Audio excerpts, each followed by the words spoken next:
Hàng xóm ngày nào cũng phát điên trong nhóm mắng tôi. Tôi quay tay thấy quảng cáo hợp tác kỳ lạ. Mới ra tàu giá rẻ 600, có tiền sử bệnh tâm thần giá rẻ 700, bà già thích cãi nhau giá rẻ 800. Sớm thôi, anh trai, em trai tâm thần và bà già siêu hung dữ đến nhà tôi. Tôi biết người hàng xóm kế bên sẽ sớm tìm tôi để cầu xin lòng thương xót. Hàng xóm bên cạnh nhà tôi vừa chuyển đến không lâu, ngay lối đi đầy những thứ bẩn thỉu. Mỗi lần mở cửa đều có thể bị mùi hôi thối kia làm cho ngạt thở. Lúc đầu tôi chọn giao tiếp trong nhóm. 901 giá giày của nhà bạn có thể lấy xa được không? Đặt hàng nữa, tất cả đều để ở cửa nhà tôi rồi. Và đống đồ lặt vặt ở cửa đã lấp đầy lối đi. Các bạn có thể dọn dẹp được không? Vài tiếng nữa, hơn 10 giọng nói trong nhóm đều được gửi bởi 901 hộ gia đình. Đóng gói cái rắm. Lối đi của nhà tao thích làm thế nào.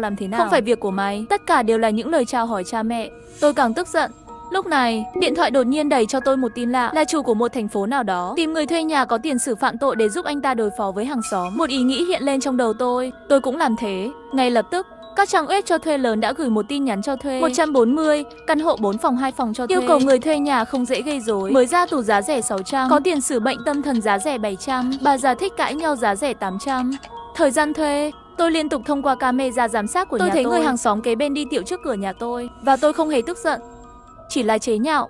Không lâu, người trung gian đưa người thuê đến nhà, một người vừa mới ra tò.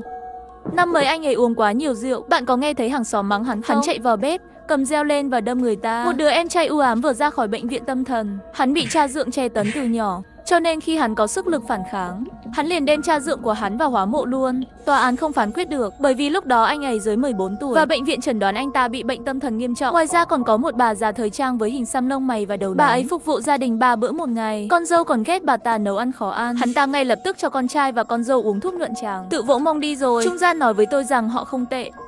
Đang lúc tức giận không có chỗ nào ra tay, ở lại chỗ bạn vừa phải. Tôi đã ký thỏa thuận với họ đêm đó, giảm tiền thuê nhà, nước điện tôi ra, chỉ có một yêu cầu. Hàng xóm có lẽ nghe thấy tiếng tôi mở cửa, gõ cửa nhà tôi ngay.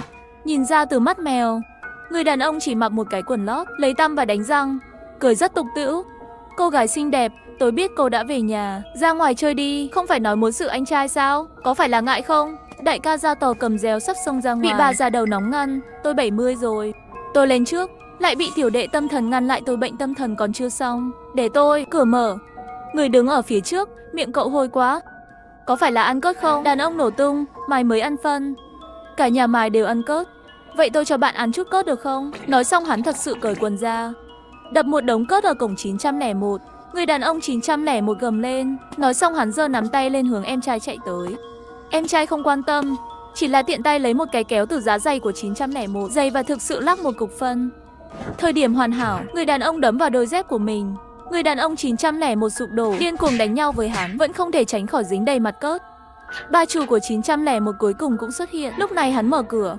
Buông chồng tôi ra, nếu không tôi sẽ gọi ông can. Tiểu đệ rất nghe lời, buông tay người đàn ông ra, giữ dép, rất lịch sự, hỏi cô ta, bạn có muốn ăn trước không? Hắn lại lấy một cái giày cao gót, ăn đi. Sau đó rất hào phóng, nhét vào vòng tay cô ấy, cho bạn tất cả, không đủ tôi lại cho bạn tiếp. La hét và ném giày cao gót ra ngoài. Sau đó hoảng sợ đóng cửa lại. Người đàn ông 901 đã chớt lặng, vội vàng gõ cửa vợ mở cửa. Tôi không có chìa khóa. Phụ nữ ở trong nhà hét lên chồng, bạn yên tâm, tôi đã báo ông can đang tới. Ông can đã đến.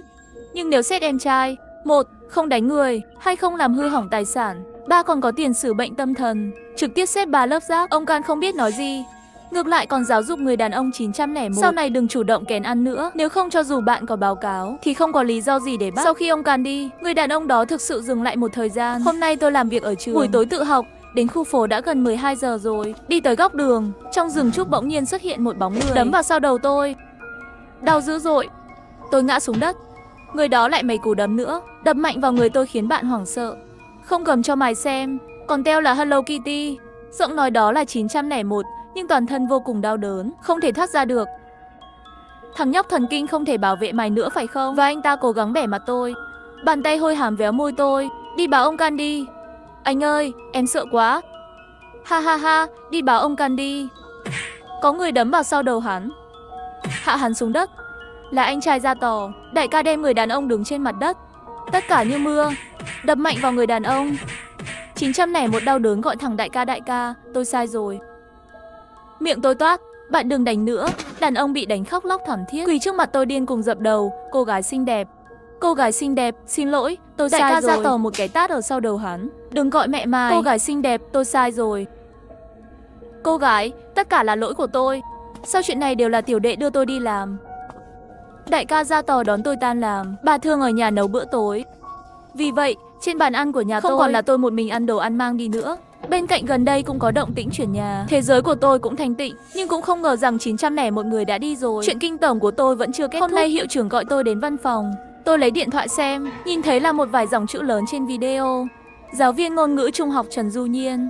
Đội mũ xanh cho tôi, lộn xộn khắp nơi, mỗi ngày đều đổi đàn ông. Trong video là điện thoại di động chụp lén hình ảnh. Buổi sáng, tiểu đệ đưa tôi đến trường. Buổi tối đại ca đến cổng trường đón tôi. Chỉ có 2 hình ảnh bình thường này, sao tôi lại bị dàn nhã là làm loạn? Tôi tức giận, mở phần bình luận, người phụ nữ này rất giỏi. Đổi 3 người đàn ông có chút bản lĩnh. Anh trai tội nghiệp. Trong trường có một người giáo viên như vậy. Tôi là giáo viên. Chẳng phải cũng gây rối với học sinh nam sao? Giáo viên gì? Ra ngoài bán thôi. Trên thực tế, bạn có thể đoán nó bằng ngón chân của bạn. Chắc là do 901 làm. Sau khi biết chuyện này, đại ca liền muốn đi tìm 901 kia tính sổ, bị bà giữ lại. Bà là thành viên của ủy ban khu phố trước khi nghỉ hưu. Tôi đã thấy mọi thứ.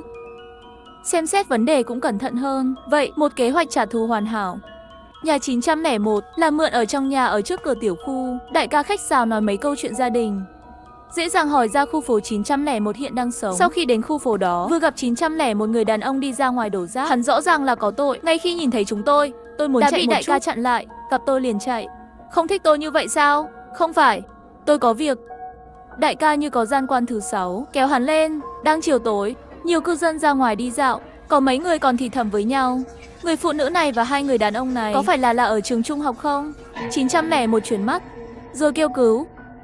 Người phụ nữ này đặt chân đạp chiếc thuyền, còn gọi kẻ ngoại tình đến đánh người nữa. Ha ha, video đó của Nhiên là do anh ấy quay. Nghe hắn gọi như vậy, nhiều cư dân không đến xem. Rất nhiều người đến xem náo nhiệt. 901 vui mừng hơn. Người phụ nữ này sống với 2 người đàn ông, còn là giáo viên.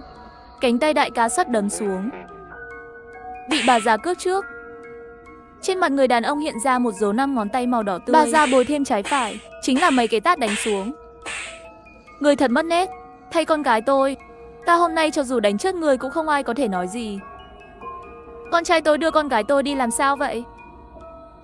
Tôi hỏi anh có chuyện gì vậy? Hắn vừa đánh vừa mắng, miệng rất rõ ràng. Nói chuyện cũng không nói lắp. Đám đông người xem nghe rất rõ ràng. Người đàn ông này đang nói dối. Đây là một gia đình, có một bà già sống ở nhà, không có gì để bán hay không bán. Bị đánh, gã này bị treo cả ngày. Cô gái nhỏ ghê tởm. Vậy, 2 chàng trai đưa cô gái nhỏ đi làm. Bà lão vừa nhìn thấy ăn dưa, đám đông đều nghe hiểu, cũng không tiếp tục đánh nữa. Người đàn ông 901 bị đại ca đấm trên bàn đá granite, mặt đỏ cổ cứng rắn.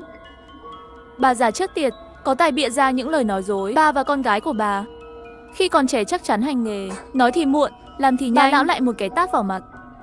Mạng ngươi còn chưa dài bằng chân lão tử, dám nói sằng bậy trước mặt lão tử. Một khuôn mặt lớn. Ta cho ngươi cái miệng thối nát xương luôn.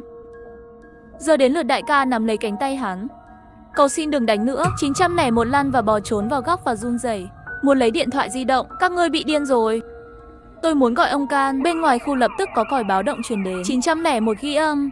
Tiểu đệ nhét điện thoại vào túi quần, bình tĩnh đến xin lỗi. Họ đến để bắt anh. Trong video mà 901 đồn đại, số lượt xem đã vượt quá hàng triệu, đã gây ra tác động xã hội lớn, đủ để hắn ngồi tù vài năm.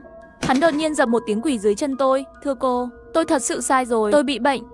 Cô đừng làm như vậy với tôi được không? Tôi lùi lại một bước, không để ý đến anh ta nữa. Chỉ bình tĩnh hỏi ông can thôi. Có thể nhờ bạn quay video cho tôi được không? Thừa nhận sai trên internet, thừa nhận tôi vô tội. Loại yêu cầu này ông can đương nhiên sẽ đồng ý. Vì vậy, mọi người đang nói về các sự kiện nóng. Sau 4 giờ nhanh chóng mở ra sự đảo ngược. Nhưng nền của video này là bức tường trắng sơn xanh độc quyền của Cục Công an. Sau ngày đó, tôi đã trở lại trường. Có học sinh hỏi tôi, cái gì mới là thật sự? Tôi đã suy nghĩ rất lâu rồi mới trả lời. Làm tổn thương người khác là tội ác, đúng không? Làm tổn thương người khác để bảo vệ bản thân có ác không? Làm tổn thương người khác để bảo vệ người thân có ác không? Thiện ác khác nhau ở động cơ, cũng là hành xấu. Nếu động cơ tốt, hành động xấu thì đó là thiện hay ác? Có người đã phạm tội vì bảo vệ mẹ khỏi bị sỉ nhục, ác với người xấu, thiện với mẹ. Có người bị tra tấn nhiều năm cuối cùng cũng phản kháng, ác với người xấu, thiện cho bản thân.